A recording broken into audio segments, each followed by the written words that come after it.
सब सपना तो हो गए खा। जानिए तने बता के चल जाई हो, मोहब्बत रहे की मजाक। जानिए तने बता के चल जाई हो, मोहब्बत रहे की मजाक।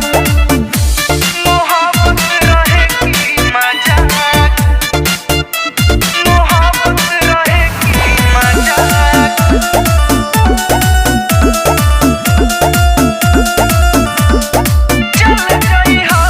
तो चलू ना होई का पगला के तोर रे, कैसे बना लिहलू करे जा कठोर रे।